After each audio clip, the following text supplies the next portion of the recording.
24 round up തുടരുന്നു.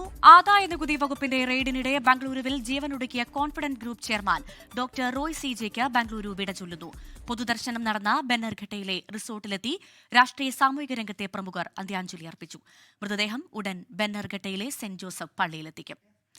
വൈകിട്ട് 4 മണിക്കാണ് സംസ്കാരം. ശ്രീനാഥ് ചന്ദ്രൻ ബെന്നർഘട്ട സെന്റ് ജോസഫ് പള്ളിയിൽ നിന്ന് വിവരങ്ങളുമായി ചേരുന്നു.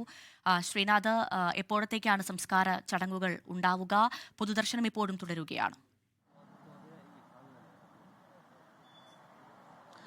അല്പസമയത്തിനകം തന്നെ പൊതുദർശനം കഴിഞ്ഞ് ഇപ്പോൾ പൊതുദർശനം പൂർത്തിയായിട്ടുണ്ട്. അവിടെ നിന്ന് നേച്ചർ ലക്ഷുറ കാസ്കേഡിൽ നിന്ന് മൃതദേഹം ഇപ്പോൾ സെന്റ് ജോസഫ് ചർച്ചിലേക്ക് എത്തും. ബെന്നാർഘട്ടയിലെ ഈ പള്ളിയിലേക്കാണ് മതപരമായ ചടങ്ങുകൾക്കായി എത്തിക്കാൻ വേണ്ടി പോകുന്നത്. ഏതാണ്ട് 5 മിനിറ്റിൽ താഴെ സമയം മാത്രമേ യാത്ര ചെയ്യേണ്ടതുള്ളൂ അവിടെ നിന്ന് ഈ പള്ളിയിലേക്ക്. ഏതാണ്ട് ഇപ്പോൾ യാത്ര തുടങ്ങുന്നു എന്നതാണ് നമ്മൾ മനസ്സിലാക്കുന്നത്. അതിനുശേഷം ഇവിടെ ഏതാണ്ട് 1 മണിക്കൂറിനടുത്ത് സമയമുണ്ടാകും എന്നതാണ് അറിയുന്നത്. പ്രാർത്ഥനാ ചടങ്ങുകൾക്ക് ശേഷം തിരികെ വീണ്ടും ഒരിക്കൽ കൂടി നേച്ചർ ലക്ഷുറ കാസ്കേഡിലേക്ക് തന്നെ മൃതദേഹം തിരികെ കൊണ്ടുപോകും.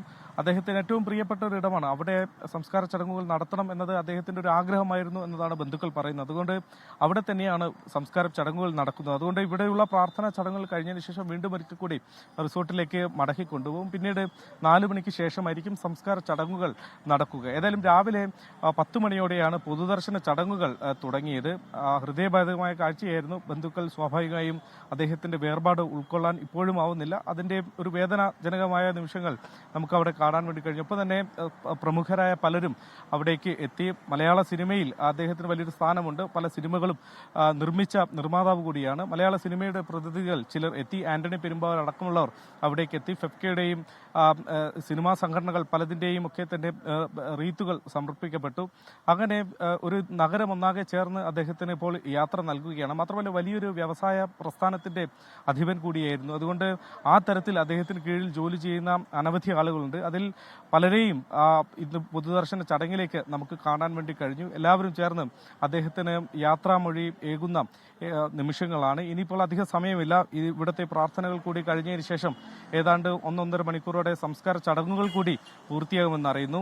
ലോകത്തെവിടെയായാലും ഏത് സമയത്തും 24 വാർത്തകളും ഓഗ്മെന്റഡ് റിയാലിറ്റി പാക്കേജുകളും എക്സ്പ്ലെയിനറുകളും വിശദമായി കാണാൻ ഞങ്ങളുടെ യൂട്യൂബ് ചാനൽ നിങ്ങൾക്ക് സബ്സ്ക്രൈബ് ചെയ്യാം.